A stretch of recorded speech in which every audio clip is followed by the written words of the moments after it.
Hello and welcome to the show. I'm Martin Willis, your host, and we have a great show for you this evening. We have Shane Hurd. I met him out in Arizona. He has a book basically for beginners. I think that's very important. There are always a lot of new people watching this show and paying attention to the subject with everything that's been going on lately. I may look like I'm out of breath, and for those of you that know me well, you would be laughing and say, yeah, that's kind of typical. But I just got into a hotel room. I realized I wasn't going to make it to my destination. Booked a hotel, got in, hooked everything up, and voila, we are here. We made it. So second hour tonight is Chris O'Brien. I got to spend a little time with him. Also in Arizona, he's in Sedona, and had a fun visit with him. He'll be on for the second part of the show. This week's blog is a follow-up to last week's blog, and that's a woman transported by a UFO ? And so there's a follow-up that's updated. That only happened back in November. So that's up from Charles Lear on the website.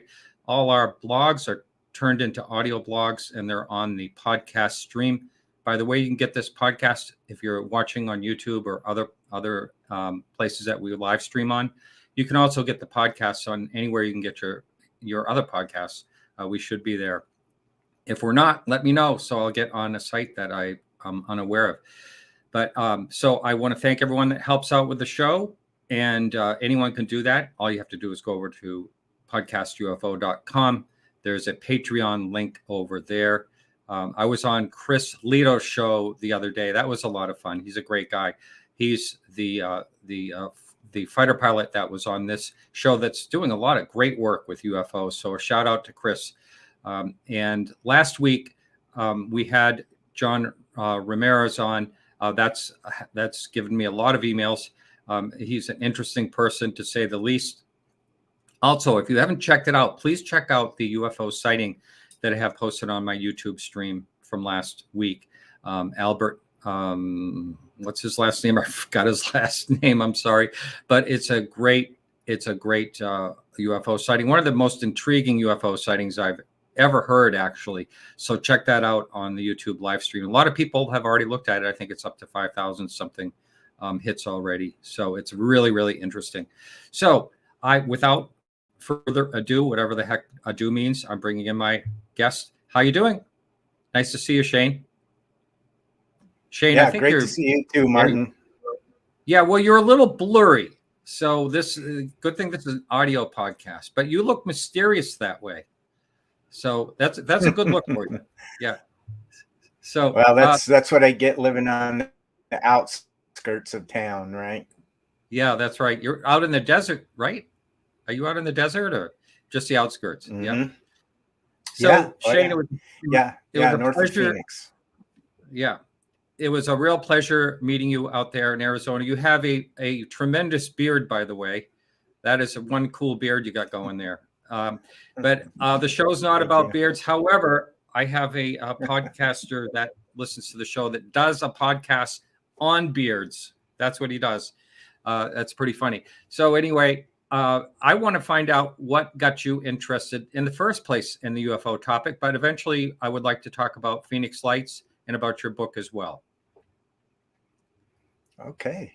Well, sounds great. Yes, I'm a child of the 60s, right? The space race generation, right? So as a young kid, I always had a fascination with space and astronauts and the whole thing, and even UFOs. And this would have been the late 70s. So UFOs were in the public, in the media. Now, most of the time it was on, the National Enquirer, on the newsstand next to the checkout line at the supermarket. But, so I had a mild interest, but, as you grow older and you start your life off, got married, had kids, and, developing a career, that it was just kind of a backseat option for me. Didn't really pay much attention, but as a resident of the city of Phoenix, and this ties into discussing the Phoenix Lights, in 1997, March, I was living here, and I know what I was doing that night. I know exactly where I was at. Like many people, we were viewing the Hale-Bopp comet. We were with some friends at their house on the outskirts of Scottsdale, very dark. And, we were able to see that, and that was real cool. But I did not see Phoenix lights. However, what ensued thereafter really intrigued me. I mean, it just blew up media wise. There was experts on TV and the news, and you had national and you had local, and just, all of this stuff going on. And it did capture my imagination, but I really didn't. That's when I started to kind of pay attention to UFOs. And about that time, you started having television programs that had, UFO topics and things. And I followed it that way. But 2010 is when I really kind of got serious about it. And the first book I read was The Day After Roswell by Bill Burns and Philip J. Corso. When I read it, again, I hadn't really looked into anything. And I thought it was a little, questionable, I guess. And in fact, I almost stopped there, but just so happened that Leslie Kane's book came out, UFOs, Generals, Pilots, and Public Officials Go on the Record. When I read that, it was clear to me this was written by, a professional journalist, investigative journalist, and the way it was laid out, the case data, I mean, it really, really gripped me. I'm like, okay, there is legitimate, real information here. And so, I started reading every book I could get my hands on and watching television shows and getting, documentaries, the whole thing. And then about 2015 or so, I'm like, well, now I kind of have all this knowledge and stuff. What am I going to do with it? And I wanted to engage, I wanted to play. I wanted to have my own experiences, not just read about other people's, right? And so I looked around, I started getting on Facebook and connecting with people. And, ultimately I became aware of MUFON and decided, well, I've spent 25 years in government service myself. I know I can function in a big organization. It seems like there was a point to it. I'm going to join MUFON, see what the deal is. And eventually I became an investigator. And now I'm assistant director of Arizona MUFON. So it's been, from 2010 till now, 10 years, 11 years. It's been a wild ride. It's been a lot of fun, but that's really my path, how I got here. Well, you bring up a good point where you almost turned away. And, it's funny. I see things happening. There's a lot of, strangely enough, parallels between the fine art business and antiques and collecting and UFOs in a way. And this is the way it is. You may read something that sounds not quite right. Or you watch videos, you're really interested in the UFO topic. And all of a sudden you realize you've been watching fake videos. And then you just go, well, that's it. I'm done. This is a bunch of loonies here. I don't want anything to do with them. That happens also in the art and the antique business. Someone buys a fake they think is something authentic, and they buy it fake, and they say, that's it. I'll never collect again. So I caution the people that are new into this, and we're going to be talking about your book, later on, the guide, beginner's guide, because it's really, really important to get your information. Make sure you get your information from the right places. Nothing against Bill Burns. He's a wonderful guy. He was my second guest on the show. And he's very, very intelligent. He's welcome back on my show anytime. But Philip, I've heard, I don't want to say, poor of a person that can't defend himself, but yeah, I have heard a number of people mention similar things. That's all I'll put it as far as that goes. But all right, let's talk about the Phoenix lights, because you looked at it after you became, really into this topic, right? Yeah. Yeah, so it's when you're a resident of the city of Phoenix, even if you're not a UFO person, you're pretty aware of the Phoenix Lights case. And there was, from my perspective now, I understand it. It's probably one of the largest mass sightings of a UFO in modern history, right? Literally thousands of people saw these things. And to recap, just for anyone that's listening, what happened in March of 1997 is a very large vehicle, and actually reports of multiple vehicles flew from basically Henderson, Nevada, which is just outside of Las Vegas, diagonally across the state of Arizona, all the way into Mexico. And it started around 7 p.m. and lasted till about 10 or 11 p.m. And that, in fact, MUFON, Phoenix MUFON, we meet in the Arizona Historical Museum. And they allowed us to create an exhibit in the state's history museum of the Phoenix Light incident. And one of the things we feature is a map. And what it maps out is there's like a pin for every person and their location from where they called, either like 911 or MUFON or Newfork.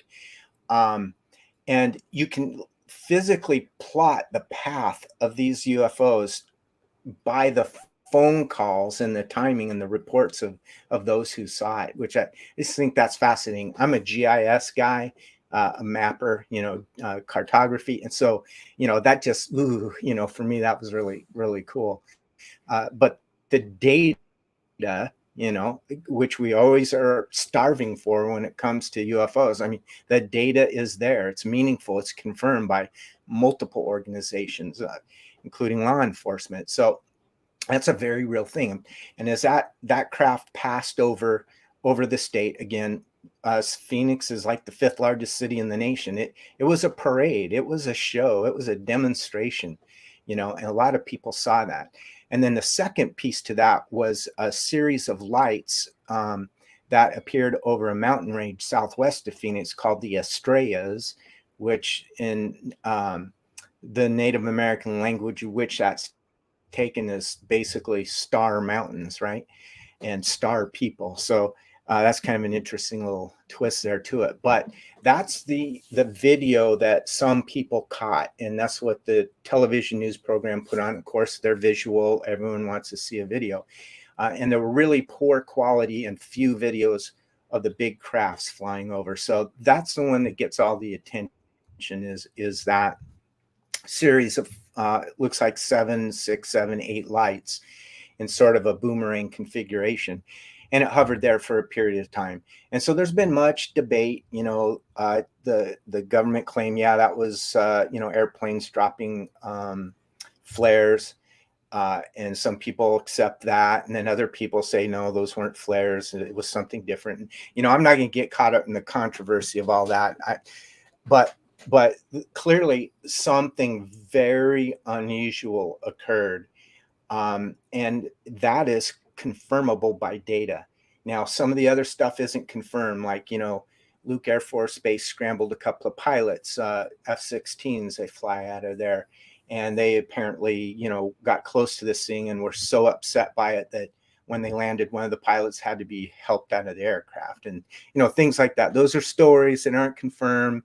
Interesting. So I don't like to hang my hat on that. But definitely, was a real event. It was historical. Had anyone ever interviewed that pilot, or they just can't talk about it? I mean, years have gone by now. That's, we're going on, what are we coming up to? We're coming up to the 30th anniversary of that. It seems like that person would be long retired by now. By the way, I want to say a little shout out to Tom King. He's in the chat now listening to the show. Tom King filmed the Phoenix Lights, and he's in chat right now. So hello, Tom. But interesting, there is a lot of controversy. Awesome, Tom.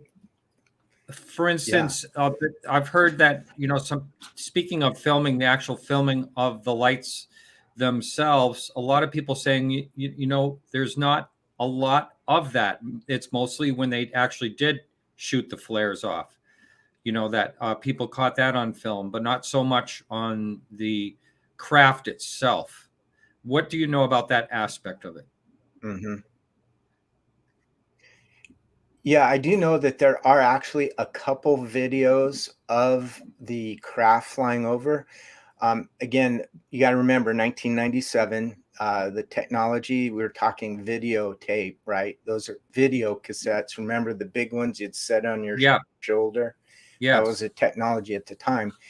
And at night, it was pretty poor quality, but you do see some lights flying over against a dark sky. So, you know, there's something there. And I believe there might be one other, but let me say this, you know, Dr. Lynn Key Tai, she has kept this story alive and made a couple movies and book and so forth. And every year she does a memorial event, gathers speakers together, plays a movie and some things like that. But, you know, believe it or not, there are still new witnesses coming out on occasion. So so 2019, before COVID, I did meet a gentleman from Sedona, Arizona, who did not report it, but came out now, and he had very good credentials and as a scientist, and he in fact saw this thing. But you know, it wasn't until he retired and was out of that world that he felt comfortable coming forward. So you know, we may get some surprise video or something in the future, or somebody's son or daughter might find it or whatever. But as far as I'm aware, there's a couple of the videos for the flare looking objects, lights over the Estrellas, and one or two elsewhere in the state seeing the craft. And then Dr. Lynn Kitai, the sighting was more than just that night for her. She had recorded on multiple occasions some of these lights and some things near her home and some right over downtown Phoenix. So, you know, I don't think it was just a singular event. There were other events related to it.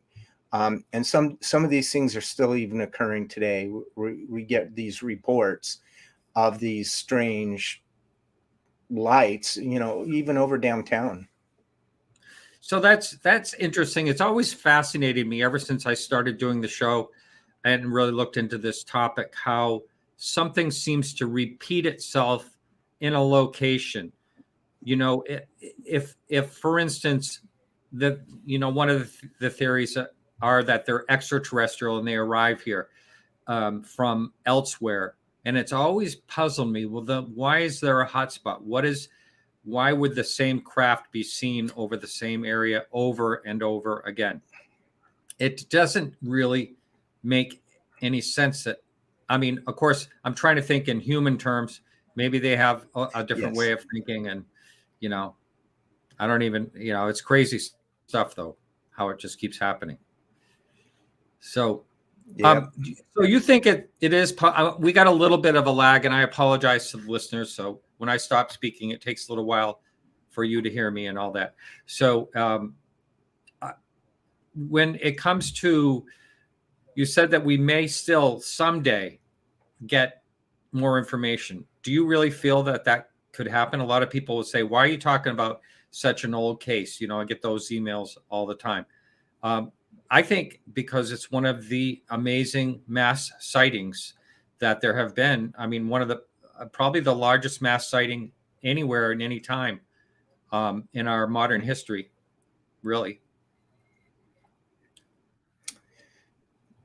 Yeah, no, I totally agree with you. And I think, in fact, I deal with a chapter in my whole book about the importance of what we can call classic cases. And so I don't think any case is ever completely dead. You know, as you just mentioned, we think in human terms, right? We're anthropomorphic or procentric. Anthropocentric, that's the term I'm looking for. Yeah, human-like, and we can't help but we think in human terms. But we just see everything from the point of view of a human, and that's, you know, logical, but it's limiting, right? But you know, maybe the reason they appear in the same places is maybe it's a portal. Maybe how they get here is in a fixed location or something. I don't know, but you know, it requires us to kind of really think out of the box. Now, I'm a big evidence guy as an investigator, but you know, I think it's really important when you look at it. Let's say why would we still study that? Well, a couple of things. One, maybe everything wasn't uncovered at the time, or maybe somebody who thinks a little differently picks up something else that others didn't pick up at the time. Or a big one is technology is different now. We have more resources, more tools, more things available to us to help identify, things such as that. So to me, a case is never dead. It's, in fact, when we do a MUFON case, we kind of have a disclaimer at the end that says, this is kind of what we think now based on the evidence we have, but new evidence could come to light. And if it does, we can reopen this case and we can look at it in that new light. So I think, and then the other thing about classic cases is every case has a certain strength or weakness. So what I mean by that is one case might be really important because of who reported it. We like to think, military personnel or law enforcement or engineers, would be really, or pilots would be really great, witnesses. And so one case might have that as a big chunk of its, evidence, but other ones might be great photographic or video evidence, or something else may have actual trace evidence, chemical or radiological. So, there's something to be learned from every case in that they are different and have different strengths and weaknesses. So that's something I think is really important.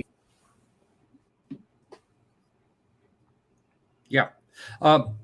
So one of the things I'd like to, I hope it's all right with you. I'm trying to get a hold of Bill, but I'd like to invite Tom to talk with us for a couple minutes. You up for that? Tom King? Oh, yeah, absolutely. Yeah. All right. So Tom, if you're listening, I'm trying to get Bill to make sure he can take your call, but I'm going to say, go ahead and give us a ring at 855-472-5483, 855-472-5483. Tom King, give us a ring. And I didn't even mean to rhyme that, but anyway. Yeah, he said he will be in a second. So hopefully, Bill, you're supposed to be listening over at KGRA Radio. Hopefully you're listening, Bill, and you'll pick up the phone. But so I want to hang in on this case just a little while longer. Of course, get Tom in if possible, but also the aspect of someone that may not be listening. I mean, that may be listening to this that may be new is they don't know the factor that the governor of Arizona, Fife Symington, was in a park. Mm-hmm. And he saw this thing fly over him, and he didn't talk about it for how long? He kept it secret, right? 10 years. 10 years. Until 2007 when James Fox was interviewing him. Okay. Wow. Yeah, that's something. And, I mean, I didn't realize that's when he came out with it, that he actually saw it himself. But for him to go forward and, he's tried to calm the public down and ridiculed, the factor, made a joke of it, really got a lot of people pretty angry when he did that. He's still not, last time I heard an interview of him, he didn't seem like real apologetic. I mean, I have seen him be a little apologetic, but anyway, we're bringing in, we'll bring him in right now. Tom King, you on the line? Tom, hello. Hey, Tom. I'm here. Hi. Hi, Chandler. How are you? So I'm doing good. My good buddy Dave. It's a weird psychic thing. I haven't talked to him in about 2 months, and I was thinking about touching base with him, and then he calls and says, "Hey, we need your thoughts over here because I lived through the Phoenix Lights.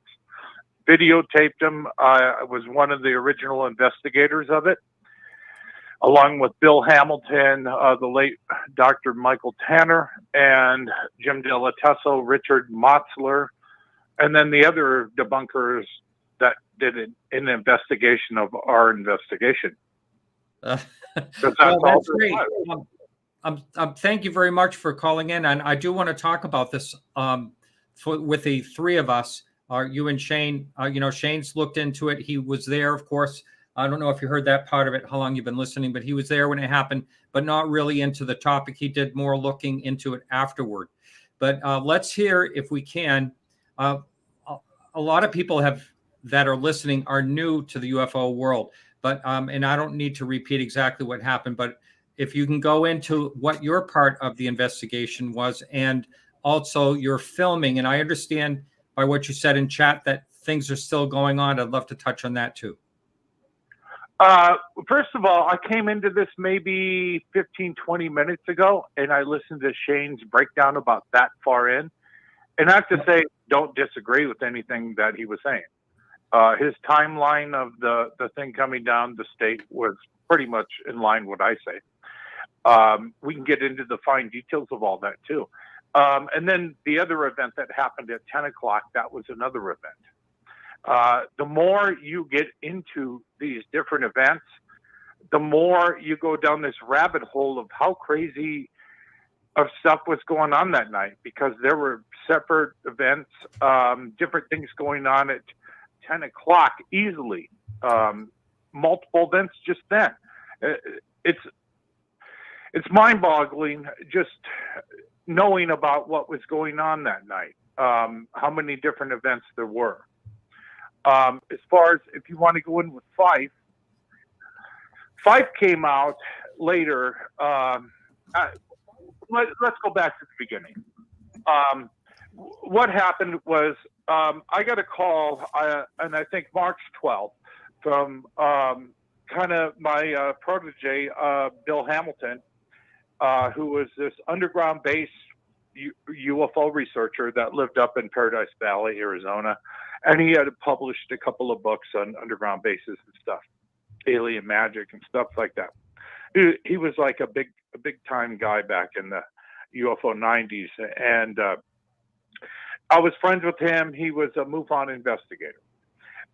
He had heard on the internet through, I think it was UFO Updates, that there was a guy here in town named Steve Blonder that was seeing UFOs every night from his house in a location in kind of South Phoenix called Ahwatukee. And he was looking for somebody to look into it. They referred him to MUFON, which is normal channels, right? Channels, people in the MUFON. Then he said, okay, he's seeing this stuff every night.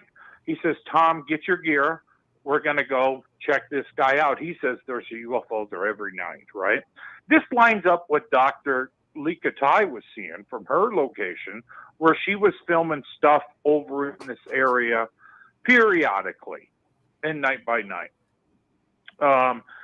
So back then, I'd filmed a bunch of daytime UFOs before this and had done some local press, but not too much national.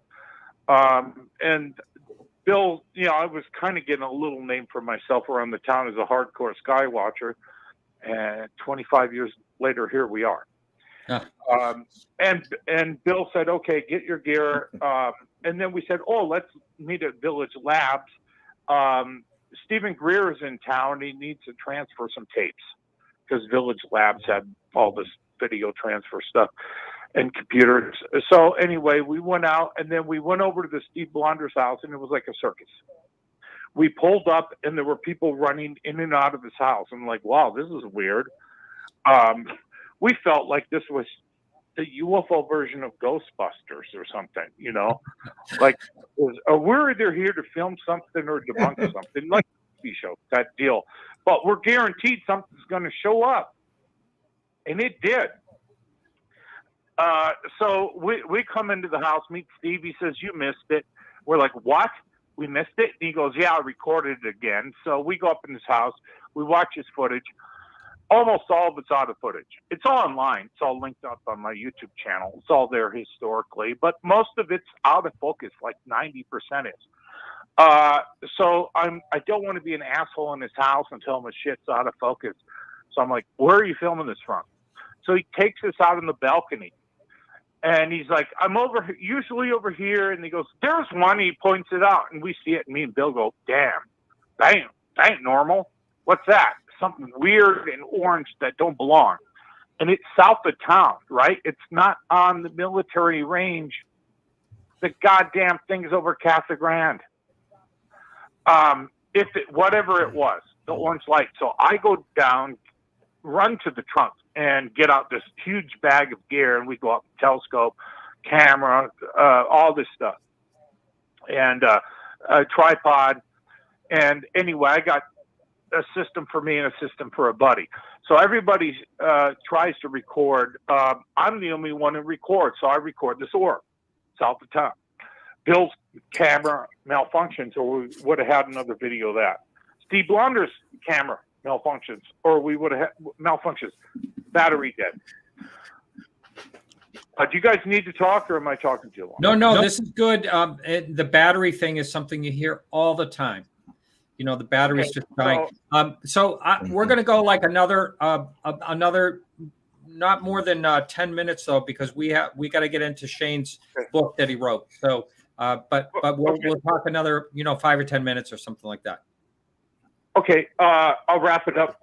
So yeah, we record the orb, it goes away, and then I'm showing Steve Blonder how his stuff's out of focus with this Batman type of autofocus thing that was the thing in the day from the aperture, and then this light shows up, and it's this double light, and then the whole thing springs in front of us and shows up, and I record it. I didn't think we thought it was a pretty interesting sighting. I mean, we were adrenaline rush and freaked out, but we didn't really think that much of it until the next day. Our phones were ringing off the hook, and there were thousands of people that seen something, and something shook the state this night.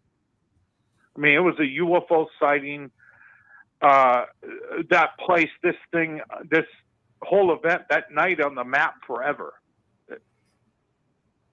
And then it unfolded, how are 5 of us going to figure this out with no funding? Yeah. So before you leave, Tom, maybe I'll invite you back at another point to talk more about this as well. But can you talk a little bit about what you said you were filming something lately? Let's talk a little bit about that. I got out of this, I got burnt out of this in 2003 because I filmed a bunch more stuff, and it seemed like I was just knocking my head against the wall. I came back into it in 2016. I got out when there was tape and got back in when there was VHS, or not VHS, HD and 4K.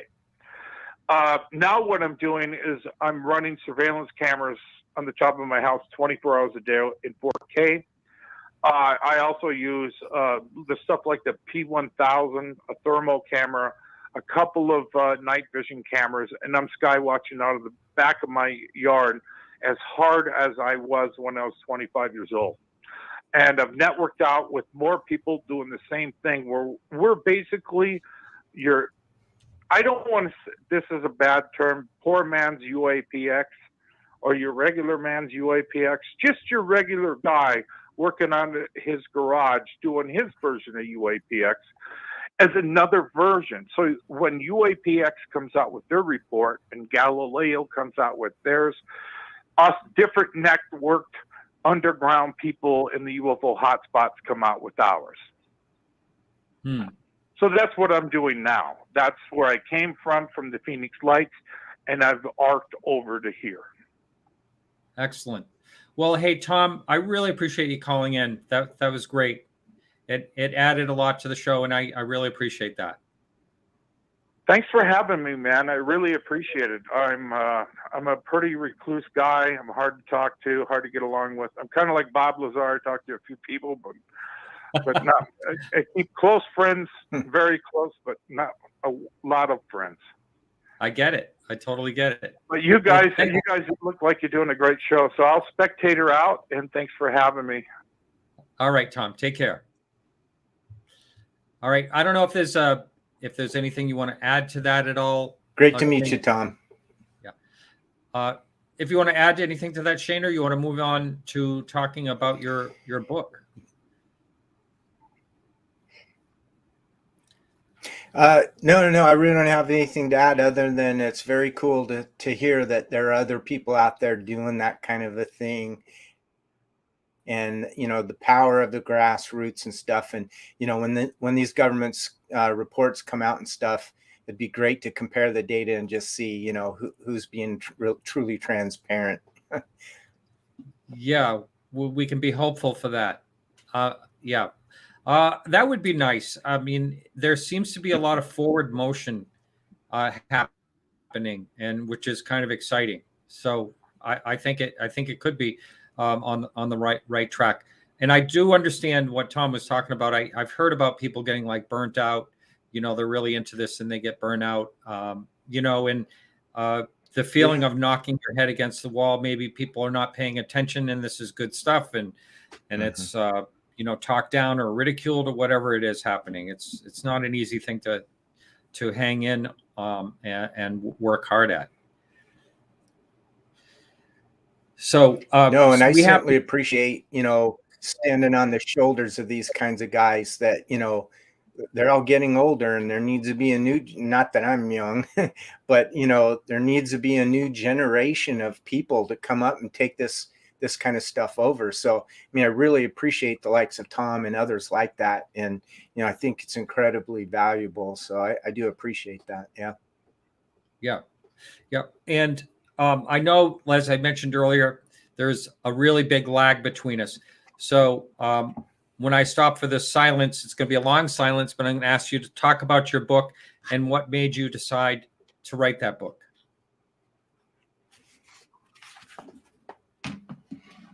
Absolutely. So I think the thing that triggered me most was I had mentioned before, you know, I kind of had all this knowledge, done all this research. What am I going to do with it? Added to that, you know, the experiences I've had in MUFON, and, you know, I've investigated, you know, over 100 cases and talked to a lot of people and, you know, done a lot of things. But the thing that triggered me to write the book really was when the TTSA came out in December of 2017, and the New York Times article, and we know all that's accomplished. And to me, the most significant thing it's accomplished is it has diminished the ridicule factor for people who want to demonstrate an interest in this topic. And now we've come to the point in 4 short years that the actual Navy has admitted UFOs are real. We see a government program coming up.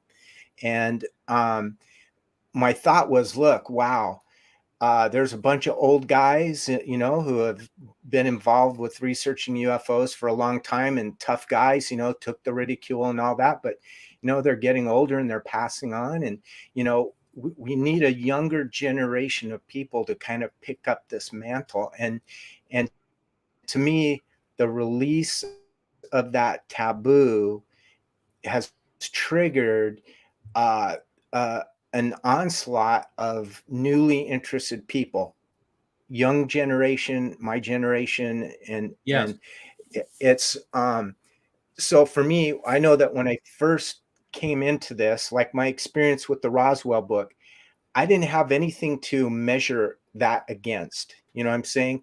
And again, I'm not bashing Bill or Corso at all. I'm just saying, you know, it was a bare naked, you know, introduction to that topic with no context, and it kind of weirded me out.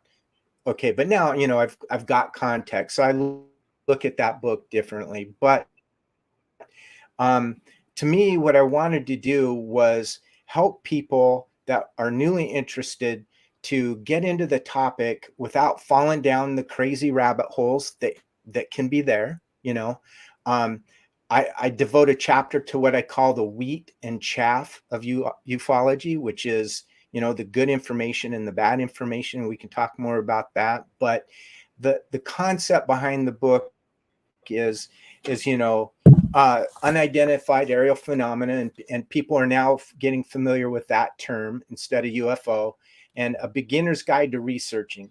So the idea was to, you know, gather these topics and the information, put it in a book that a newly interested person could take up the book and say, hey, look, you know, these are the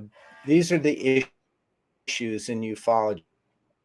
This is the real stuff. This is the fake stuff. What makes good evidence? What makes a good witness? And, you know, just, you know, to help people think critically. You know, we want to be skeptical, absolutely. And I am skeptical. However, we also want to be open-minded. And so for me, like as an investigator, I go in with no, I attempt to overcome my biases and approach an investigation as agnostically as I can and base it on the evidence. So, it's that mentality that I'm trying to encourage. So just, I'll just a couple chapters of the book, you'll kind of get what I'm talking about. First of all, what is UAP? I go into a thorough explanation of what it is and the historical context, which I think is super important, right? UFOs is a dirty word, or has been a dirty word for 70 years. Not so much now, because attitudes change, but knowing the context and the history behind it, to me, is critically important. Then I talk about misidentification, which is a very common occurrence, and it represents probably 80-90% of UFO reports. And then hoaxes, but hoaxes are actually a very minuscule part of it. That's right. But maybe we'll Yep. talk more about hoaxes. I recategorize. There's a couple categories of those. I talk about the scientific method, what forms of evidence are good, classic cases, the wheat and chaff. I talk about the cover-up. And I have a favorite little pet topic within that is political science in ufology, which is really based on a paper by Alexander Wendt and Raymond Duval, two political scientists who wrote a report a white paper called UFOs and Sovereignty.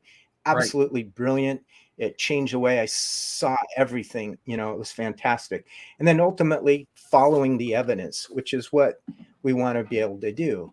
And so, again, my whole concept was to help a newly interested person get acquainted with the topic, avoid the crazy stuff, and be able to think critically on their own. Well, what is good information? What isn't? So that's really been the concept behind it. That's excellent. And I appreciate that you are doing this. And there are a lot of young people. I was corrected by Dr. Michael Masters when he was on the show. He said, no, there's a lot of young people right now really looking into this topic deeply. I have someone coming up, a young person, that Christina Gomez, she's part of the debrief, I think, and she's coming up in I think in let's see, in January. But so there are a lot of young people. I think it's great. Again, hopefully they can get the right information. I'm going to ask you this. So if you're say someone's listening for the first or second time and they want to know where to get the real information, do you tell them like Leslie's book or something like that? I mean, what do you tell someone you actually speak to when it comes to someone starting out? Yeah, I definitely recommend Leslie's book.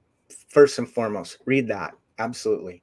That acquaints them with significant cases, and again, is written in a very cogent manner. And it's not sensationalistic, and it provides evidence and all those things. I also recommend, and this is what I did, I followed up that book with Richard Dolan's 2-volume set of UFOs in the national security state. That again profiles hundreds of cases that were in Blue Book, but again provides the political context around those cases and this whole issue of intelligence, our national intelligence, and its relationship to ufology, the study of UFOs. Of course, UFOs themselves, but it goes beyond that. It's, like you and I right here and our listeners, people demonstrating an interest in UFOs was a real burr under the saddle of the government for a long time, right? So again, just being aware of the context of this kind of stuff can be really helpful in interpreting the information that you read. But yeah, I definitely say, go read a book like that, those books. I tell people stay away from, the channels that just post video and leave it up to you to decide whether it's real or not, because most of the time it's not. And frankly, some of them are completely open about that, and then others try and hide that. And I equate that to a hoaxing, and I guess I better qualify it. If a channel knowingly puts up stuff that they know is not a UFO, but it looks like it and it's cool and they want hits, to me, that's a hoax. Now, there is no doubt people who in earnest post things that end up not being genuine, but they don't know that. That's not, to me, that's not a hoax. That's just purveying misinformation or disinformation, or it's just the act of learning or not knowing. And it's very difficult to chase down the provenance of a video that's posted on the internet. Even if somebody wants to take the time to try and chase that down and verify, I mean, it's very difficult to do. So I don't blame people for not doing that, but I just say, avoid those kinds of things. Look for serious information from credible sources. So sources, and you always have to take that source with a grain of salt, right? So government, there's many hundreds of wonderful documents from the 40s on that clearly articulate the reality of UFOs. In my mind, that's already been disclosed. That's nothing. And some of those reports are good, but on the other hand, you got to be careful, because we know that the United States Air Force, particularly with Blue Book, was a misinformation campaign. And so you've got to, you just got to use your common sense, set your BS meter, I talk about in the book. Yeah. And then, other sources. So I guess, if it seems too good to be true, it probably is. You just have to be careful. But again, I go into a lot of points there in the book, how to identify what's quality information and what isn't. Yeah, and that kind of goes along with sightings too. By the way, a suggestion for books up here also is Valleys, Dimensions, Confrontations, and Revelations, Passport to Magonia, John Keel's Operation Trojan Horse. Those are all good books as well. And thank you for that, Chris. But, when it comes to when someone has a sighting, for instance, I had a sighting a while back, and I showed it to a bunch of people. It's 90% chance it's a drone, most likely a drone, but it was a fabulous video. I've had a lot of people look at it. But, I didn't run and say, this is definitely a UFO. It's definitely, from out of this world or whatever. It's really good to pass something that you have, if you are lucky enough to film it, pass it along to someone. I sent mine to Mark D'Antonio for one. And, he looked at it and said, it looks like a drone. It acts like a drone, looks like a duck, acts like a duck, must be a duck. So, but it did a couple of weird things, and the wind was really high wind too that night. So it was weird that there was a drone flying around, but it most likely was. So, one of the things I tell people too, and it's not my advice, it's one I've heard from other people that I respect, is that if you see something, immediately, as quick as you can, and you don't have a camera or whatever, write down everything you can, the time, what the weather was, everything, what you saw, draw a picture, again, if you don't have a camera, draw a picture of what you saw right away, because your memory will, it'll change things around on you. So it's good to do it right away, and don't talk to any other witnesses, just do your own thing. Because when people start sharing something, it kind of blurs it as well. Blurs your memory, like playing telephone. Yeah. So we got about 5 minutes left here. Yeah, and exactly. So, yeah. And so I guess I would like to ask you a little bit about the MUFON boot camp. I was out there and you were there. That was really fantastic. Oh yeah. And so is there another one going to happen in the next year or so? Do you know when that's going to happen? Yep. It's going to be the first week of November, 2022.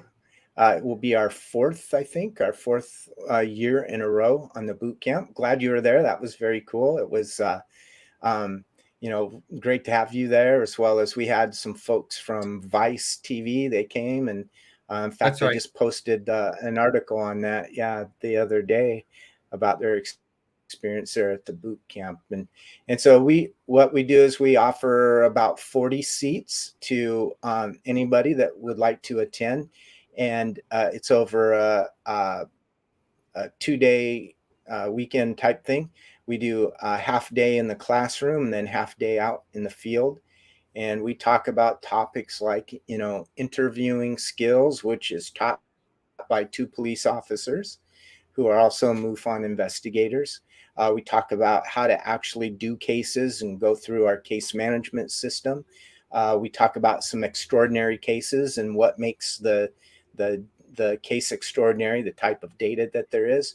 We have a mental health professional talk about healthy and unhealthy mental states of people and things that you can do to help you determine a level of credibility of the witnesses that you're talking to, and just photo and video analysis. We'll do a wonderful presentation on that, and the unique character of cameras and how they are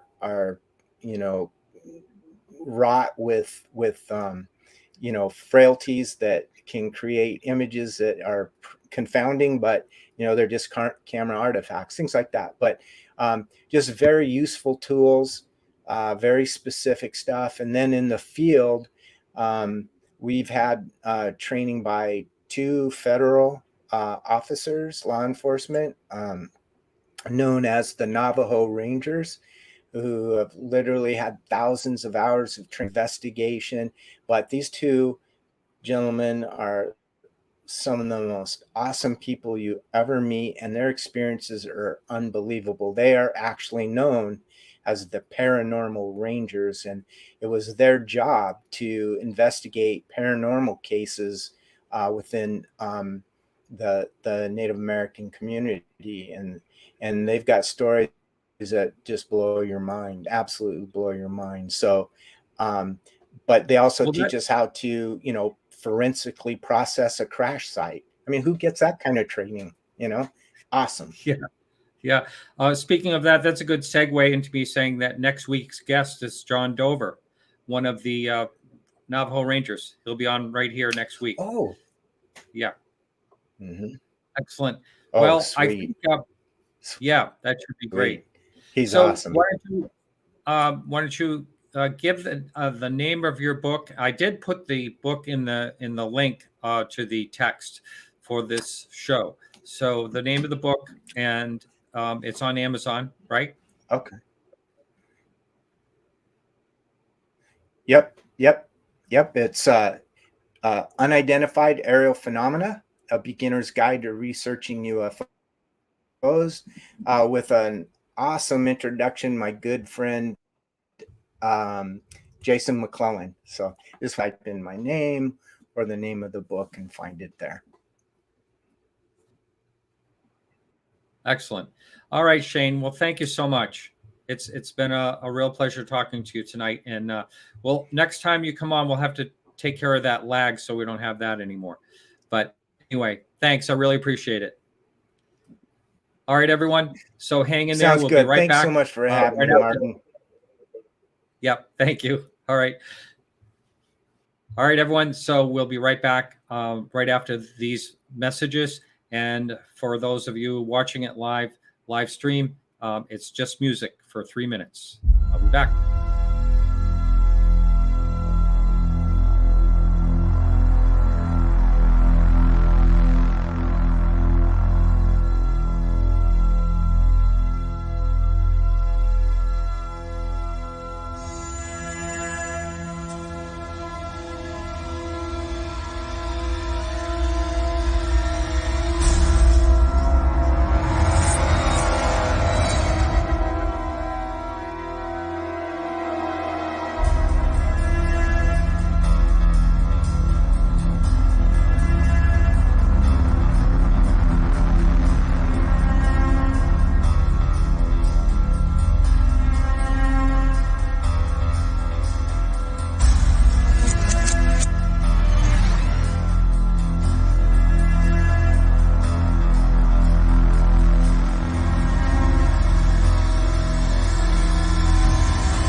All right, we are back, and I just watched my guest, Chris O'Brien, get up from the table and walk away. So hopefully he'll be back. Chris, if you have the speakers on in your house, I hope you hear me and come back. But anyway, that was interesting, and I'm not sure what that was. Here he is. He's back. Where did you go, Chris? Yeah, love the music. Yeah, Really like the music. Yeah, that's Kerry Lloyd Whitehouse in Ireland. He does music for movies. So, and he does all the music for this show. So great guy. But anyway, welcome, Chris. We had I had a nice visit with you as always. It was fun to see you out there in Sedona. One of the most beautiful places, I think, in the country. It's a beautiful area. Can you hear me now? Yeah, I'm trying to figure out which is better, either listening to the speakers on the laptop or headphones. Headphones had about a 4-second delay, maybe. Oof. I'm wondering if That's it might make it really difficult. Yeah, it's possible it could be on my end in the hotel. I don't know. I didn't get a chance to check it out. It sounds way better coming through the speaker with the headphones. For some reason, there's like a, I would have driven me crazy before the end of the interview. This is much better. Yeah. So, Chris, what are you up to these days? I know you're working. Good. Yeah, but can you talk a little bit about the film you're working on, or is that something that has to be kept quiet? I haven't signed anything, but yeah.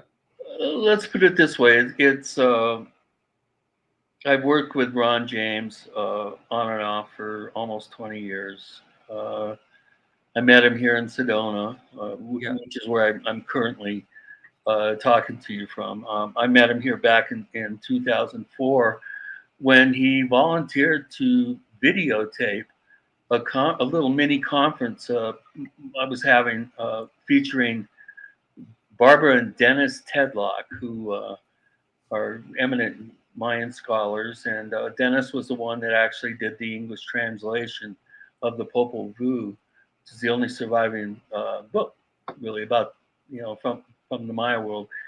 And anyway, he said, "Look, if you let me videotape this, you can get copies from me to sell, and then I can sell them too." And so, thus began the relationship. And back in 2012, we did a documentary called "It Could Happen Tomorrow," which was a compilation, kind of a short piece based on a 4 DVD set that we did called "The Disclosure Dialogues." And I said, hey, we should do a standalone, 75-80 minute piece that encompasses the whole thing, kind of a best of, and it won EB Awards for best feature film and the People's Choice Award. I was very proud of that. And Ron's he's a very good filmmaker. He's hasn't really done something on this level. This is going to be a major platform project. There's some, a big name or two behind behind this whole thing, and we're cranking along. I've been working on the interviews and sort of cataloging what people are saying and dividing it up into categories and stuff. Sort of a preliminary, general rough cut work that we're working on. So it's interesting getting back into this particular realm, which I haven't been in for 7-8 years. I've done some little stuff, but and I was involved with James Fox's movie. That final 4 or 5 months was was real difficult, and I was very humbled that he asked me to come in and help him with that. And Right. Somebody joked and said, "Oh, you're working on another feature. What are you, a director whisperer?" Rick Rubin of the UFO movie world. Yeah. I do know where some of the bodies are buried, and I've been taking notes, and I might know a good majority of the players, but most of them know me. So on some level or another, we're dealing with a topic here that is wide open. It's like the Wild West in ufology, and there's definitely a need for a kind of where are we now sort of approach to this whole. No, I agree. I mean, that can kind of be our one of our topics tonight. Like, things have really changed a lot in the last. Actually, the last time you were on the show, I think you were out to visit me. I believe maybe it's been since then. No, I think we had one show a couple of years ago. But a lot has happened since the release of the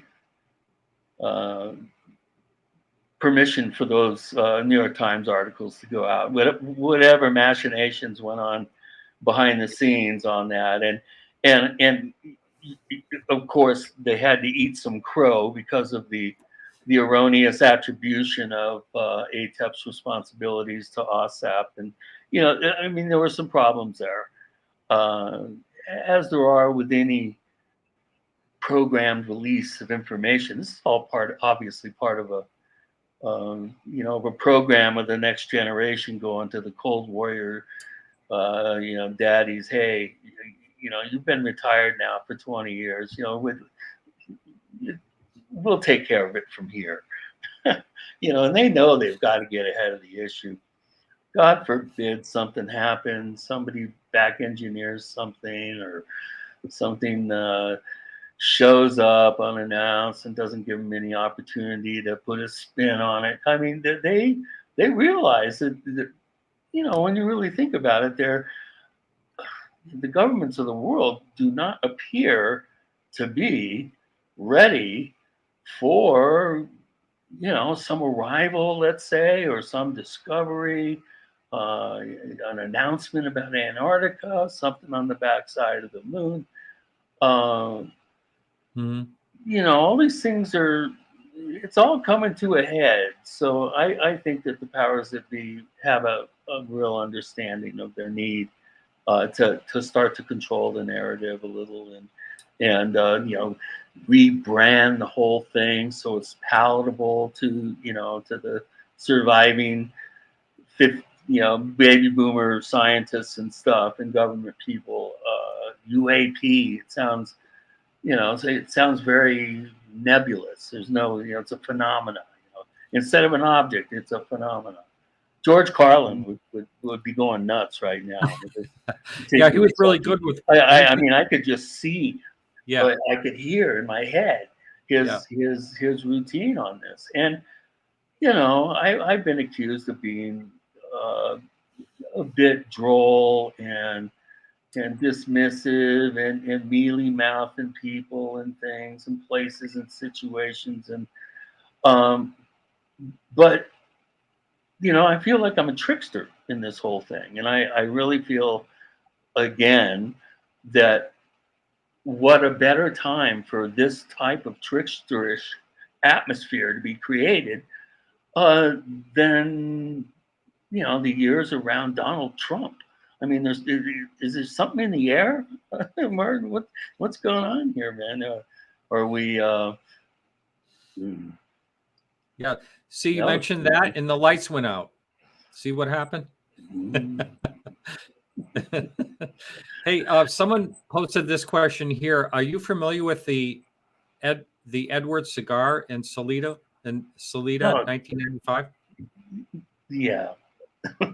Is there a reason that Very. Did you do work on that or something? I've actually duplicated that exact effect that we saw, even though I was able to, I think I got 23 witnesses that saw something that day.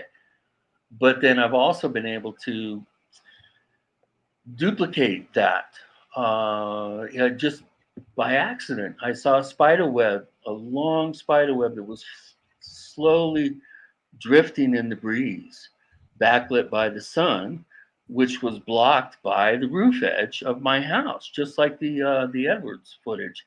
And I filmed for, well, it wasn't 6 minutes, granted, but I filmed for, I don't know, 30 seconds, and it looked exactly like Edwards' thing, except mine was a little bit more in focus. You know, I think Tom King, one of the guys that filmed the Phoenix Lights incident down, you know, in Phoenix, I think he came up pretty soon after the Edwards footage, well, maybe 97, 98. And he said that that's what he thought it was, that it was light prisming through and refracting through a strand of spider web. And, you know, I duplicated it. And you can go to my, just Christopher O'Brien, San Luis Valley or UFO or whatever on YouTube. And you can see, I called it the Sedona IFO or something. But I think, you know, we need to be intellectually honest about this stuff. Or do we really want to know what's going on, or do, you know, are we going to do due diligence and really try to get to the bottom of these things and these incidences and, you know, apply the scientific method? You know, I'm just as willing to debunk a case or explain it away as I am to confirm it as being high strange. I mean, I would love that. But, you know, we're talking what, 2%, 3% of cases. So, you know, we have to always so I'm just playing curb our enthusiasm. Yeah. This is of the clip of that. Oh, so it looks like, so there was something off of the bridge or something up. Is that what you're saying on this particular video? Can you see it up there? I don't know. I can't see what you're doing. Oh, you can't see it. I'm playing the Edwards clip right now. I found that online. So I'm sorry you can't see that, but I'll stop the screen share. Hold on. Yeah. No, it's gone. I took it out. Oh, I'm still in settings. No wonder. Hold on. Oh, there we go. I've been in my settings screen the whole time. Sorry. I see. Grab my footage too if you want. Yeah. Well, it's kind of hard to do on the fly here. But anyway, so you think that was basically, did you say it was a spider web? Is that what it is? Yeah, I'm pretty sure. It was a long one. It was about 30 or 40 feet. It was a strand of spider web. Yeah. A real long one. And there was just a slight breeze. So it wasn't whipping around and then tearing, you know, into pieces. Yeah, get rid of your more videos. Well, you know, there's a lot of things. Yeah, there's a lot of things. I found interviewed 23 witnesses of this event. And what did the witnesses say? Yeah, basically, everybody said the same thing. It was like this, like candy cane looking thing in the sky that they could see red and green, you know, prisming back and forth. There was no rhyme or reason to it. You know, it sounded like random movement with light coming through statically through a prism, which is the type of effect that I was able to duplicate. That's what it appeared to be. And these people are scattered over a 50 square mile area.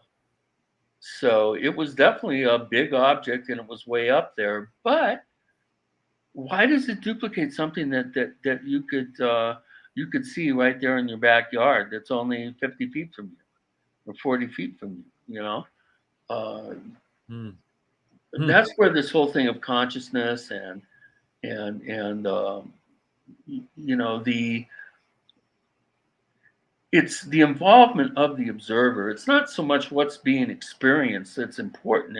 It's the person having the experience and why that experience generates certain things within that individual.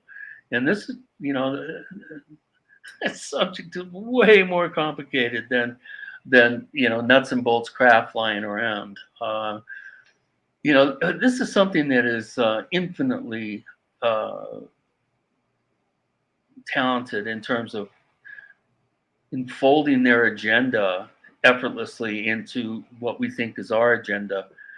John Alexander came up with the idea of a sort of a pre-sentient or pre-conscious sentience that knows what you're going to do before you do it.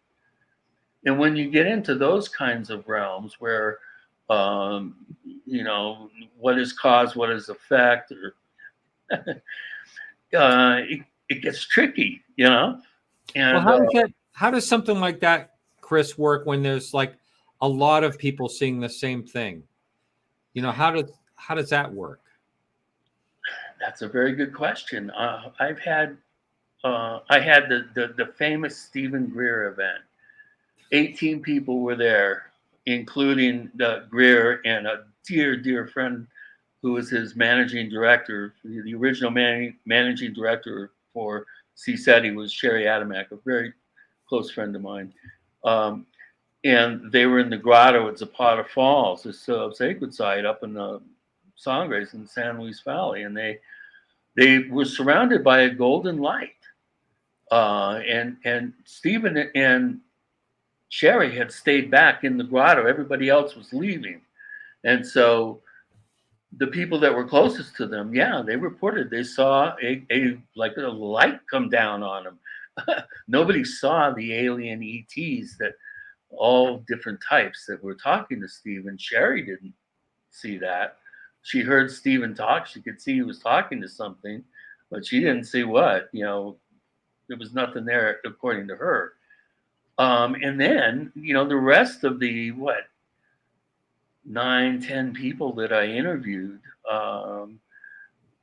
you know, it went from the people close saying, oh yeah, people were saying something was going on, but I was tired, I wanted to get to the car, to, oh, I don't believe that. You know, they came down all excited, and, you know, there were, you know, some real dubious ones at the some of the first to leave the grotto, let's put it that way. So you have an event that was seen by roughly 8 or 9 people, and maybe 10, and half of them support, to a certain degree, the primary witnesses' account. But the other half are like, you know, something going on, you know. So witness testimony, as we know, Martin, is probably the least reliable. You know, give us some DNA or physical evidence anytime over people's recollections. However, I was able to interview everybody that weekend. I think it was the day before that it had happened. So I got everybody fresh. I interviewed 12 of the 18, everybody separately. And something happened there, but nobody could really agree or come up with a consensus that validates what Greer claims happened, which was the communication by the ETs that they were under attack in their alien spaceport, quote unquote, in Mount Blanca. And, you know, Well, so it's a classic example of a, you know, yeah. It was an amazing, everybody came in the next day and they're like, you won't believe what happened. You know, and I'm like, okay, let's take this one at a time. Let's line up, take a number. Someone sent me a clip the other day of Greer talking about going to planets. He went past these planets, and wow. Why not? But anyway, so just again, watch where you get your information there. How much is he going to charge for that? Yeah, that's more money than being in the invisible UFO and getting a picture of that. Wow, he and Elon Musk must be bosom buddies. That's right. So here's a question for you here. Is the San Luis Valley prone to UFOs due to underground water flow? I mean, that's a hypothetical question. Water flow?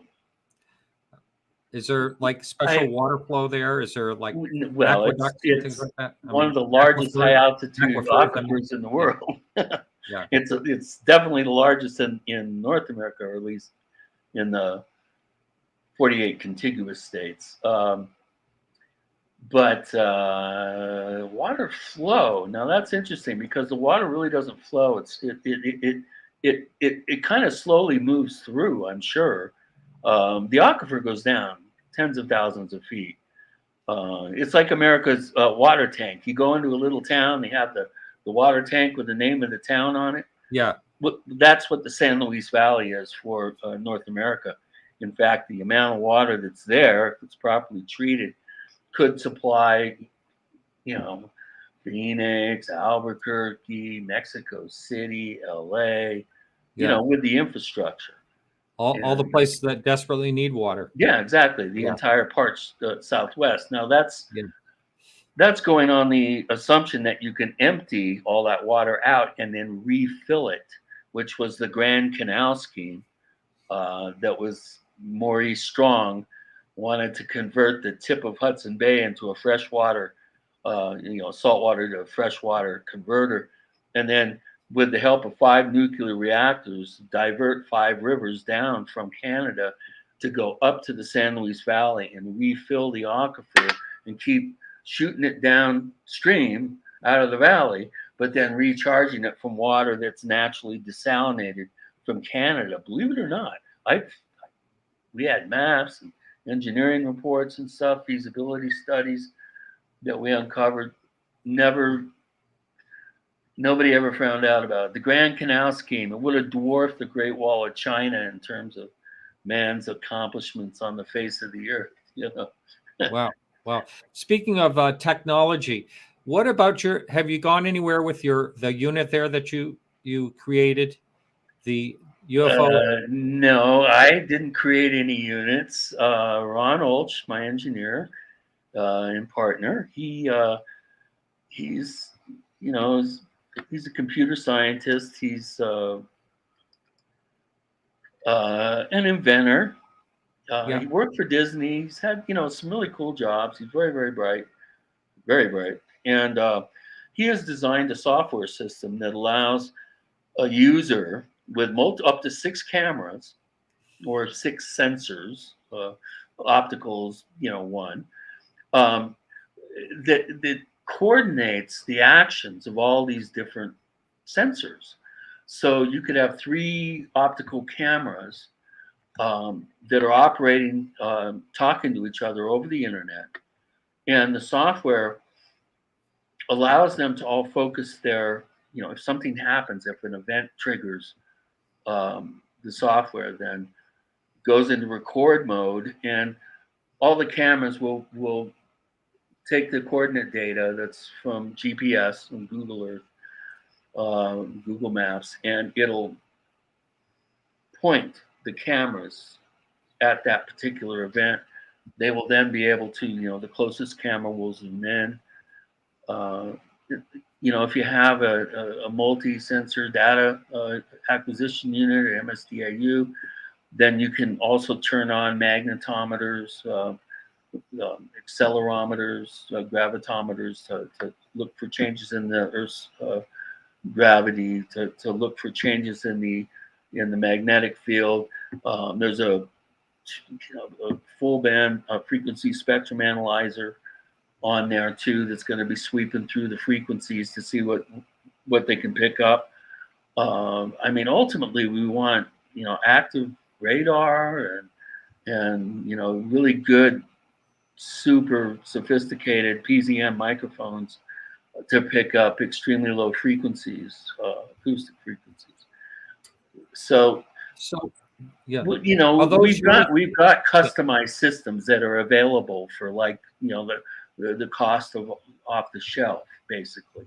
And then we have the software that allows you to run all this stuff and have it all work together turnkey, so you don't have to do anything except review the files, review the folders, you know. And you can go in and play with it too. I mean, you can make the cameras do whatever you want. You know, we have 12, I think 12 systems now are out there. We're in, I think 4 countries now. 18 different versions of the software are out there, including the software that's helping Eric Bard up at the Skinwalker Ranch coordinate his various sensors and cameras. He's using the Ron Olch software, which is targeting software. You have bounding boxes for things flying by, and you know, it totally maps everything out in Google Maps, so you have a complete log of everything: altitude, azimuth, direction, speed, you know, just you name it. Wow. So I just found a picture I took of you when we were in Phoenix, holding one of these units, and I just uploading right now. At the Congress, I think. And right. So yeah, has anyone picked up anything with these yet? Well, we have in the San Luis Valley. There's, you know, we've had some pretty interesting things fly over. We haven't really had a chance to even think about getting anything analyzed. We're too busy. Just, man, getting that second unit up in the valley has really become a real headache. As soon as people think it's going to be something big and there's money, then, you know, the shark, it's like blood in the water to sharks. Yeah, everybody gets all greedy, and you know, I want to be up on a cell tower, Martin. I really do, and I'm not going to pay $36,000 a year to have a camera hanging on a cell tower. So, you know, that's the kind of money that you're talking. Yeah, there's been some interesting roadblocks that have happened. The lady that was you know, manning the bed and breakfast, upon whose roof we were, you know, we had our camera mounted. Inexplicably, she picked up and left and just moved out to Tortuga or Antigua or one of those, you know, I think it was Tortuga. It wasn't Antigua, I forget. It was one of those two. All of a sudden, she moves. I mean, she was like this. Wow. Yeah. Oh. Somebody must have died in the family or something, because she didn't tell, you know, the Judy Messeline, you know, the owner of the UFO Watchtower, was her landlord, and she was running the B&B for her. She didn't even tell her she was leaving. And of course, the internet connection and the power, you know, just ended up going off. And it's like, well, the camera doesn't work anymore. So what do we do? You know? And I gotta say, when I went out there earlier this year in September, Rex Bear from the Leak Project came through, you know, as a knight in shining armor. He really did us a big favor. He's been helping, just invaluable as someone on the ground there that is willing to, you know, to drive the miles and help get this thing going. And we finally do have the camera back up. However, there's some weird, you know, the driver that we were using, and it's the only one that we can find that works, has all of a sudden has bugs in it, so that we cannot, I don't want to get into too many details, but it's just some, you know, niggling things that a guy with a master's in computer science is scratching his head going, well, this is really, wow. So Yeah. You know, I mean, the mind wanders sometimes. It's just been so difficult to get this whole thing off the ground. Although we're having great success with people elsewhere, we haven't really done a sweep around yet. People are still getting their sea legs with this stuff. I mean, it's very sophisticated. You know, you need to. There is a bit of a learning curve, like with any technology, but it's about as turnkey as you can make a package. You know, a sensor package like this. It's about as turnkey as you can make it. So there's no dummies are getting this gear. The people that are getting this gear are on the ball, and well, it looks like something that would be expensive. I mean, no, at it's not. look, but it's not. No. It's You not can that, start for as little as $400 for a single camera and the software, all the way up to about 5,000 to 5,200, depending on whether you get the extra, you know, powerful antennas, and you know, there's add-on things that do put the cost up a little. But for $5,000, you're going to get the, you know, a turnkey system that if you got a laptop computer, you're going to be able to have triangulated optics, and the help of, you know, the various sensors, the magnetometer, gravitometer, accelerometers, radio frequency spectrum analyzers. You can even get a camera that has a blaze grating, which allows you to take the light that you see at night from an object, and you can actually split the light beam into its spectra, so you can analyze exactly what's producing the light that you're seeing, because you're breaking it up into its constituent elements. And so we have a lot of very high powered people that have been helping us and giving us suggestions for design and implementation. And Ron Olch is, you know, he's fabricating everything by hand. This is all based on an open source Raspberry Pi architecture. Anybody can take it and just have their way with it. I mean, there's nothing proprietary. The software, you know, I think he did 100,000 lines of code and took 7 years or something. The software, yeah, he should. He charges $90, I think, for the software, which is nothing. For what you're getting. You're getting like rudimentary targeting software that you'd see with you know, the military. You know, and plus the sensor. So what about the thing that I thought of when I've looked at this thing was, first of all, that you'd have to put it away from where someone would mess with it. And secondly, how does it power? How do you keep the power going on that thing? There's actually 2 ways you can do it: as a charge recharge. You know, with solar panels, you can do that. But you know, you need internet. Okay, it's internet and you know, an AC power reliant. You know, there are ways to make it portable. You can integrate cell phones into it and hotspots and that sort of thing. But I think for the average person, unless you're on a rapid response team for the UFO tracking force or something, you know, you're not going to.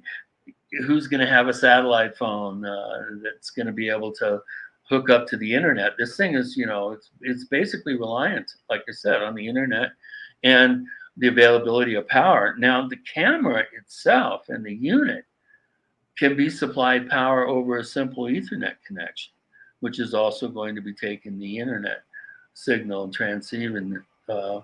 So you can do a POP power arrangement, so that you know, don't forget, these cameras have air conditioners and heaters in them. They can survive from 120 degrees Fahrenheit down to 30. Well, we've had one 35 below. So these are very robust units. They have, they have sealed environmental enclosures. Everything is tight. It's got to be. It's pressure. When you open the MSDAU, you can hear the negative pressure come out. It's an airtight environment. And again, if you would mark this up the way it would be retail, it's a $10,000 system, basically, and you can get it for $5,000, which is our cost. I mean, he makes $90 on the software, and everything else is just drop shipped from the manufacturer, except for the special brackets and things that he needs to make. But and everything's customized to the user's location. If you got a radio tower, we can help. We've got the hardware to accommodate that particular installation. If you have just side of a house, if you have a pole, if you want it portable, we've got great tripods that are real sturdy. You're not going to get that good of gravity readings, obviously, in terms of a gravitometer. You need a real stable platform for that to even hope to have anything scientifically viable. But this is the next step forward in ufology.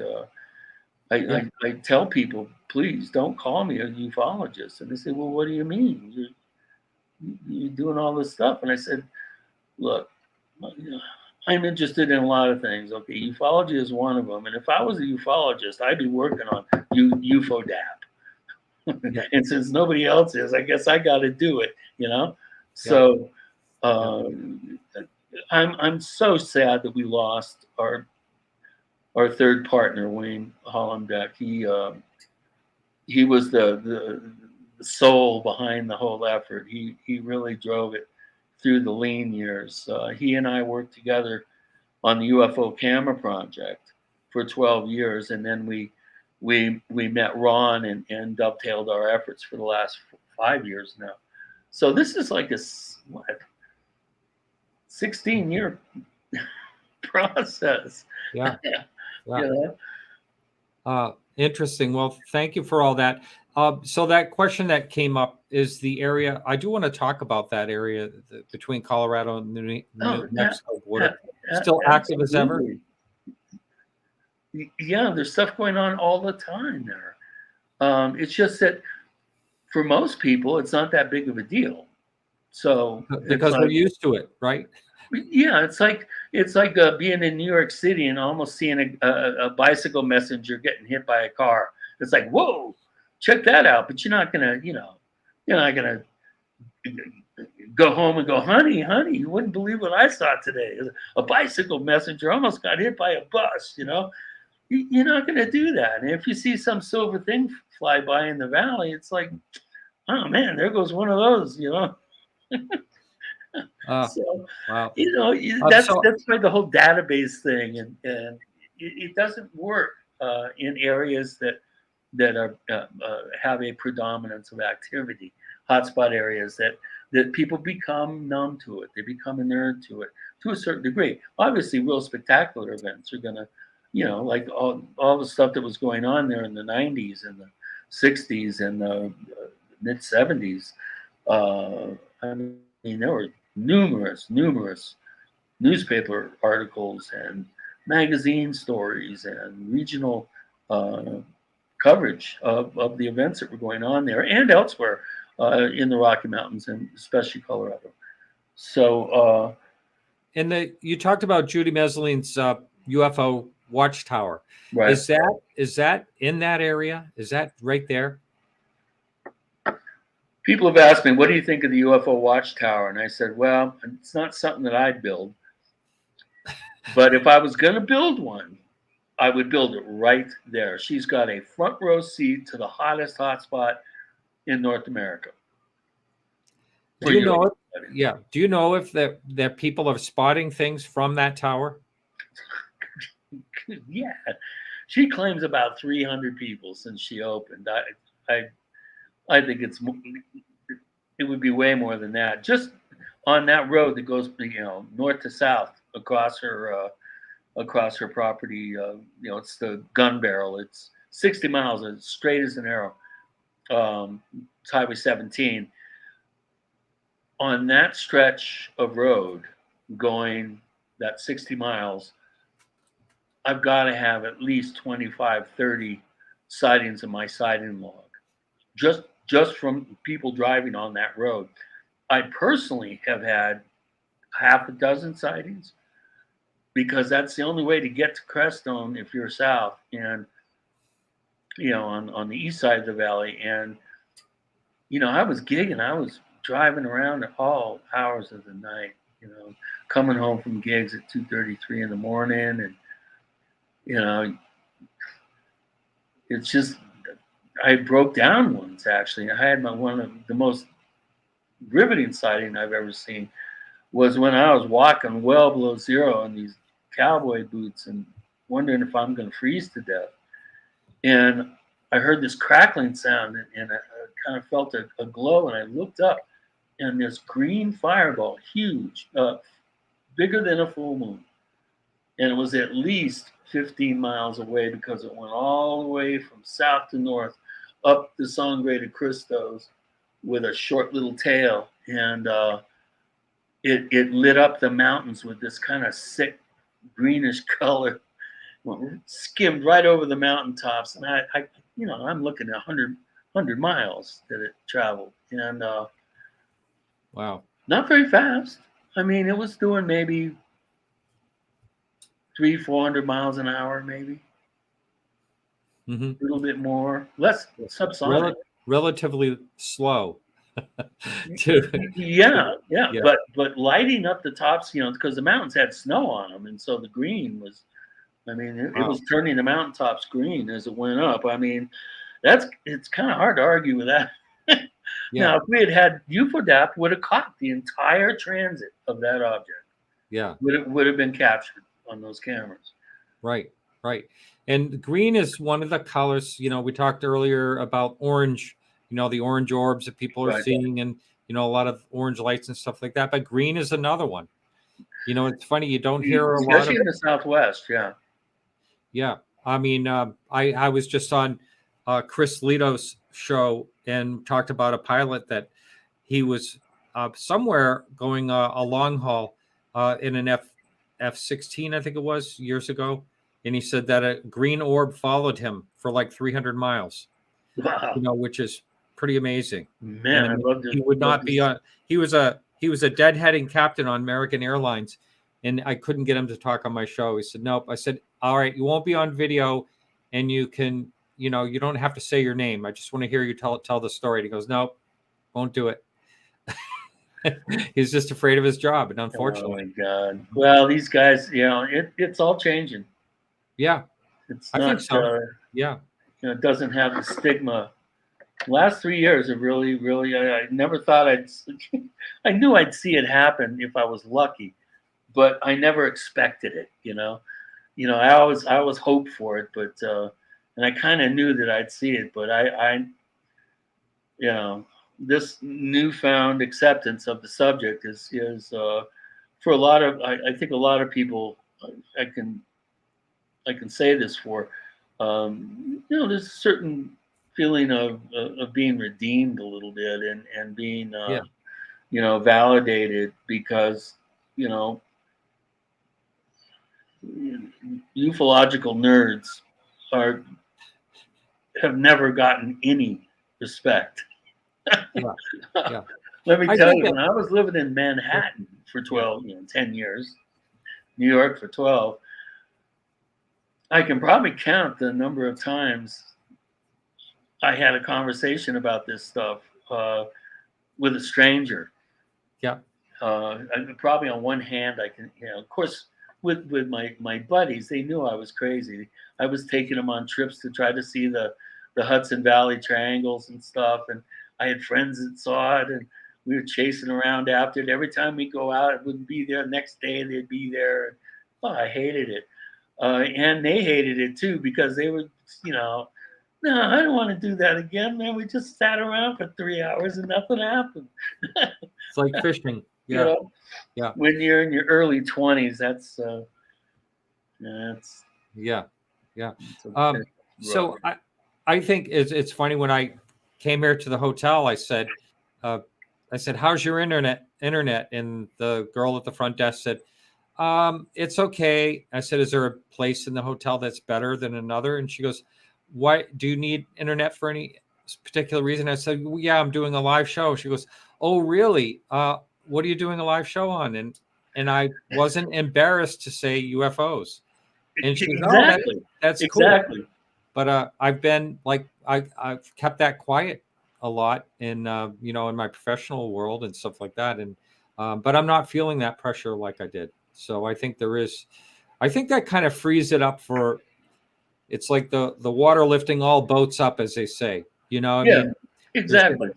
there, I totally agree, Martin. I think it's actually good for, because of the way it's unfolding, because all of a sudden we've had an extra bonus, and not many people are talking about this or analyzing it. The fact that the reason why OSOP had to spin off into ATEP, and why OSOP really didn't it was just ill conceived, was because they got involved in attendant phenomena, such as the presentient type phenomena on Skinwalker Ranch that John Alexander likes to talk about. And once you're starting to go from nuts and bolts craft violating our airspace and our national security issue to people, being injured by paranormal stuff. I mean, there was a linking there early on with the initial conversations and ideas that were shared with Harry Reid and Bigelow, at least based on what I can surmise. That they always were aware that there was something more going on, and consciousness was playing a large part in this. And that's why Bigelow was so intrigued by this. He's very into the idea of studying consciousness. And he's put his money where his mouth is, too, more than anybody that I know of. Lawrence Rockefeller put a lot of money into things, too, but not like Robert Bigelow. He's a man on a mission, and I respect that. But at the same time, there's the way this whole thing's unfolding is it's almost like it's been sort of mapped out and preordained, and I does that make you feel cautious though? I mean, no, because ultimately it's a win-win scenario for everybody. The only thing that I'm worried about is the negation of, the rebranding of this whole mystery from the ubiquitous UFO to this amorphous, unidentified phenomena. Yeah. Or phenomenon. Yeah. So yeah, I have a problem with that part of it. And what they're doing is they're trying to wipe the slate clean. That 75+ year truth embargo, as even Bassett would say, or the MJ12, or Spectre, or what are some of the other bad guy organizations? Dr. No. Yeah. So we're getting on to the kids of the Cold Warriors, and they realize that they can't, they're not willing to hold the secret of their fathers and grandfathers. They're saying, hey, we got to figure out a way to let people know what they want to know, because this is not, this is going to break open somehow. Something's going to happen. We're going to be behind the 8 ball, as the government speaking. Their job is control. If they're not in control, they're behind the 8 ball, and they need to get ahead of the narrative, and they need to start controlling the situation, which is invariably what they end up trying to do.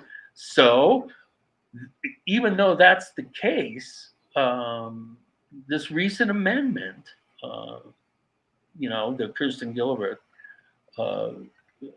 amendment to the National Defense Authorization Bill, I'm really disappointed that the one thing I was most excited by, which was the inclusion of a civilian advisory body, and it was delineated out how those individuals would be chosen, including I think 2 or 3 from SCU, the Scientific Coalition for UFOlogy, whatever, Robert Powell's group, and they excised that. From what I understand from the language of the amendment. So, this is all going to be bureaucratically monitored, and there's not going to be any sort of civilian oversight except for the committees that are going to be in charge of oversight. But in terms of the people, without vested interests and whatever, lobbyists aren't going to be coming to, some scientists from the University of Montana. Lobbyists aren't going to be coming to his door and making him a wealthy man. The quickest way to become a millionaire in America is to be elected to Congress. I mean, let's get real. Yeah. Well, the lines are open if anyone would like to call in, and that number is 855. I scared them all away, dude. 855-472-5483. Oh, Chris, you're always fun. We have, I didn't realize this. We only have about 4 minutes left of the show. So I better take that back unless someone calls in right away. But I didn't realize, wow, that's gone really fast. So we should. Well, I hope I didn't bore you. Oh, not at all. No. It always goes fast when you're on, and that's good. So the thing that people know you from is you wrote the best book on cattle mutilations, which I think is fascinating. I know you've talked about it on my show a number of times. Stalking the Herd. I have the book. It's huge. Is it like 500? It feels like 500 pages. Is it like 300 or 400? How much? What? 600. 600 pages. It was actually 900 when I finished it, but I took out all the. I took out 300 pages, which is going to be included in the follow-up. Oh, you're actually going to do a follow-up? I've been working on it 6 years with David Perkins. Wow. We're hoping to get it out by Christmas 2022. So yeah. Well, it's funny, I was listening somewhere and someone said something like, there is a UFO connection, and then someone said there's a military connection. Could it be all of the above or none? Yeah, just like UFOs. UFOs could be ETs. They could be us coming back from the future. They could be ultra-terrestrials that live, in the Marianas Trench, at the deepest point on the planet, or they could be living in the mantle and some sort of aquatic environment there, or they could be atmospheric beings, creatures that can flit in and out with our environment. There's a ton of closed system explanations that I've always been fascinated by. Surviving technology from antediluvian civilizations. I mean, yeah, we don't know. We have as much evidence for any of those as we do for all the others. So I agree. And that's one of the reasons that I keep doing. I love this subject is because of all the ideas of what they could be. Yeah. Me too. Me too. Yeah. Yeah. I think it keeps your brain fresh. It makes you think. It's like it's a huge puzzle, and if you're good at puzzles, this is a good one. And if you're really good at puzzles, come see me because I need some help with the cows. Yeah. So in the follow-up book, you're obviously working on recent cases too, then, right? The following book is called Mute Speak, actually, is the working title. I'm co-authoring it with David Perkins, my mentor. And it's basically an analysis. It's an oral analysis of stalking the herd. I see. We have less than a minute here. So, but I wanted to thank you so much. And I just wanted to tell you that I got contacted from someone in Canada that told me they had a horse mutilation like 40 years ago. That was really bizarre. So that's another Where was that? Somewhere in Canada, Toronto area. But anyway, really? I'd like to know more about that. All right, give me a text. All right, Chris. Yeah, those are great rare. to talk to you. All right. All right, cool. Good to talk to you, Chris. Bye, everybody. All right, take care. All right, everyone. So next week we will be back, as I mentioned, with John Dover, a Navajo Ranger. It should be a great show, interesting show next week. Thank you so much, everyone, and remember to keep your eyes to the sky.